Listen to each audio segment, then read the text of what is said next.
In the past few weeks, Ben at LeBrocker Sim Racing and DJ YJ have made videos about the big problem that all sim racers are aware of this year, particularly if you drive in iRacing, the absolute state of Racecraft right now, and how in 2023 we're seeing the worst driving standards across all levels of sim racing we've ever seen. Ben focuses on the lack of patience on road courses in particular. DJ discusses a whole range of factors, including the examples being set by top-level oval drivers, the physics engine changes, the new damage model, the widening of the talent pool, and more. So if you want to hear their perspectives, which I highly recommend, I'll link to their videos in the description.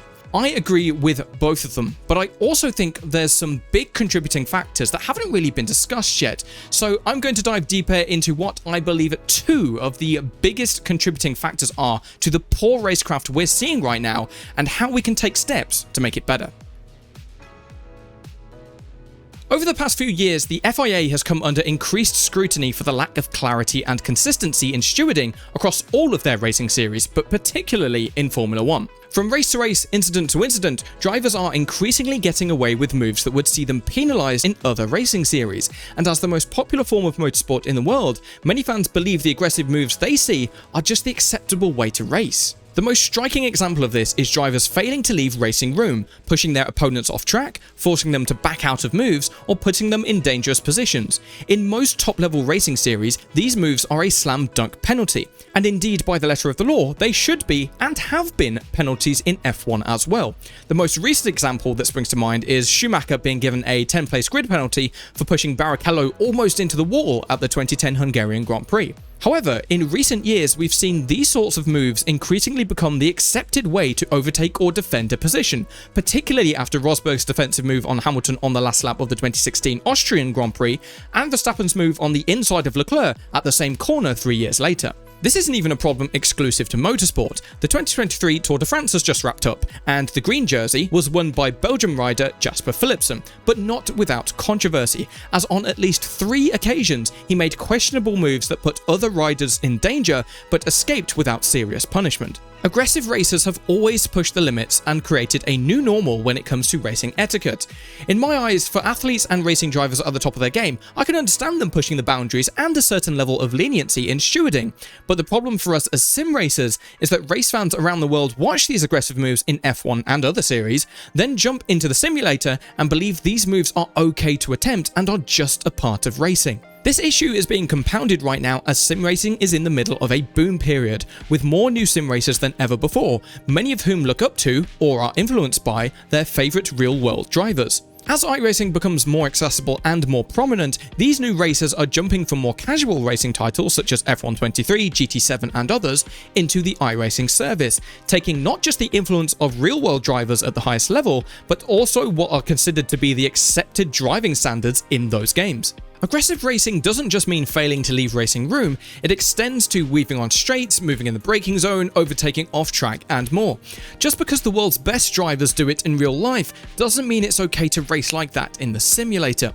The drivers performing these moves are world-class athletes at the top of their sport, racing at a level far, far beyond your average sim racing enthusiast, and even then, they don't always pull these moves off successfully. The solution? This is a massive ask from a complete nobody, I know, and with the way F1 is headed, the chance of this actually happening is increasingly slipping away, but we need to return to clear, consistent, and effective stewarding in top-level motorsports to stop this slippery slope in its tracks. With the revolving door of stewards at each F1 race, there's no consistency to how the rulebook is applied. Is pushing another driver off track allowed? Is it a penalty? If I overtake off track, should I give the position back or not? Once there's consistency and clarity at the highest level, it's much simpler for everyone to know what is acceptable and what isn't. Rules and regulations in each sim racing title can then be based off these real-world rules that are widely understood, and sim racers can fight on track knowing what is and isn't okay for them to do. To be clear, I'm not saying what the rules and regulations should be, I'm just saying that they should be clear, consistent, and easy for everyone to understand and follow. Looking back at the Schumacher-Barrichello incident at Hungary 2010, the move Schumacher pulled was inherently dangerous, and although there's a debate to be had on if a 10-place grid penalty was too little or too much, I think most would agree a penalty of some kind was in order because of the risk of harm that move created. That brings me on to my next point. First and foremost, whether at your local karting circuit, a track day, or at the highest level, being a racing driver in the real world puts a huge responsibility on your head. Not only are you responsible for your own safety, you're also responsible for the safety of everyone around you. Other drivers, mechanics in the pit lane, marshals, anyone you can expect to encounter when behind the wheel. Throughout most of the last century, poor racecraft didn't just lead to a wrecked car, it could lead to lives being lost. Today, with motorsports thankfully safer than it's ever been before, drivers are able to take more risks, with the knowledge that their actions are unlikely to result in physical harm. This is why flagrant abuses of respect between racing drivers in the real world, such as Dan Ticktum's intentional crash in 2015, Santino Ferrucci's deliberate post-race contact in 2018, and Luca Colberi throwing his front wing at another racer and then assaulting him in Parc Ferme in 2020, are rightfully criticised by the racing community, and the book come down on them hard. Ticktum getting a 1-year ban, Ferrucci a 4-race ban, and Colberi a 15-year ban. If you do something that endangers another driver, you can expect to face serious consequences. In sim racing, where the inherent danger of motorsports is eliminated entirely, this knowledge that you're physically safe, no matter what happens, leads to even more aggression, more incidents, and more ruined races. At worst, a crash can lead to a short ban. At best, a crash can lead to one ruined race and no further punishment. We all agree that those who deliberately take out a rival deserve harsh punishment, but that's not the biggest problem in sim racing. Unsafe rejoins, drivers that don't hold the brakes when they crash, and those that move their damaged cars unpredictably across the circuit are incidents that are far more common and seem to be becoming more and more regular this year. Ben from La Broca talked a lot about patience on track. When you drive a real car, impatience leads directly to danger and the risk of injury for yourself or others. When you drive a virtual car, there is no danger, and therefore there's little incentive to rejoin in the safest possible manner. A driver who spins on lap 1 has two choices: rejoin safely at the back of the pack, or take a risk to rejoin more quickly, but perhaps cause an accident and ruin the race for another driver. Given the choice and the lack of consequences for getting it wrong, many sim racers will gladly take the risk, cause an accident, and just quit and join another race if it goes wrong. Penalties in iRacing are severe compared to other sims, but they're still not severe enough to deter bad behaviour and poor racecraft. If they were, Verstappen wouldn't have taken out Sven Haase a few weeks ago, and Jimmy the wannabe alien in your lobby wouldn't reverse back onto the racing line after spinning out on lap 1, then blame you for hitting him. It's not for any of us to tell others how to enjoy their sim racing, but when you race for real, there's real consequences. Those consequences simply don't exist in sim racing, and because of that, you can understand why it may be difficult for some to afford other sim racers the same level of respect on track as they'd afford them if they were racing for real. Last weekend, I raced in iRacing's 24 Hours of Spa. A teammate took the start and was immediately spun at La Source by an aggressive driver behind, with no real penalty for doing so. Come the end of the race, at least 40% of the entries in our split did not finish, typically because of over-the-top aggression, poor racecraft, or just bad driving standards. The essence of good racecraft boils down to 3 things: knowing when to attack, knowing when to defend, and knowing when you're beat. The first two, most sim racers have a decent instinct for, and they get better with time. The third, not so many sim racers have, however, it's possibly the most important of the 3. Being able to accept the fact that you've lost a position at the start and you have the time to make that position back, or that you're likely to lose that position on the last lap and being overly aggressive will just lead to a worse result, will lead to better results over time.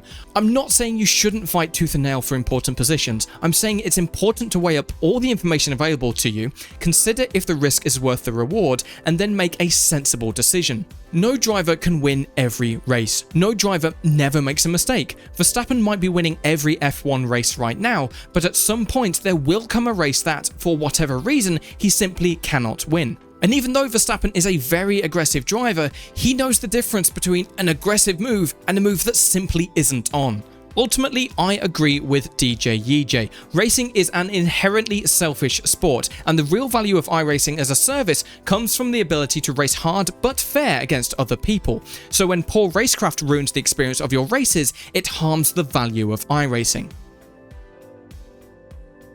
The solution? In my opinion, the consequences for consistent poor racecraft need to be more severe. With more new sim racers than ever before, this is easier said than done. How do you develop a system that's fair but also doesn't require boatloads of manual oversight? In my view, a few tweaks to the current system could go a long way to making positive change. Take iRacing for example. As we need better stewarding in real-world motorsports, the same applies to top-level sim racing esports. Questionable moves should be penalised, acceptable driving standards should be set, consistent good driving should be the aim, and that will help trickle down to all racers on the service. Moving on to all racers, the ability to lose race licenses simply isn't a strong enough deterrent against poor racecraft for many racers. As DJ Yej showed in his video, the average number of incidents per race appears to be higher than ever before, and if iRacing knows a driver's average incident points per race, it can take steps to help bring that down. Let's say the incident point DQ limit for a race is 16x. If a driver has averaged over 10x across his past 5 races, that should raise red flags. Perhaps this triggers pop-ups in the UI as a reminder to race clean, or tips in the loading screens with advice for good racecraft. Perhaps it triggers an automatic cooldown whereby drivers cannot enter any races for an hour. Perhaps it points racers back to the official sporting code or to the driving school. There's plenty of ways to softly guide racers in the right direction without having a major impact on their experience, and in ways that should make them a better driver that gets more enjoyment out of the service over time, and leads to other people they race with having a better experience too. When the current system effectively amounts to either a ban from the service or no punishment at all, there has to be a way to more proactively guide drivers with poor racecraft onto a better path, as the end result for that is better, more fun and more exciting sim racing for everybody. Do I think racecraft will get worse from here? In my opinion, no. Why? Ultimately, racecraft is a skill that develops with time, and whether you're a naturally talented star in the making or a newbie trying to be the next Max Verstappen, over time most sim racers come to realise that good racecraft leads to better results long term. If we have a clear, consistent standard for what's acceptable in the top tiers of real-world and simulated motorsports, and a sim racing service that actively promotes good racecraft amongst its drivers, existing sim racers will be motivated to stay, new sim racers will stick around, and at the end of the day, we can make sim racing better for everyone. But what do you think? Have you experienced a decline in racecraft lately? What are your ideas for making sim racing better? Let us know in the comments below. If you've enjoyed this video and want to see more, hit that like button and be sure to subscribe and ring the bell to never miss our latest uploads. I'm John from TopSplit and I'll see you out on track.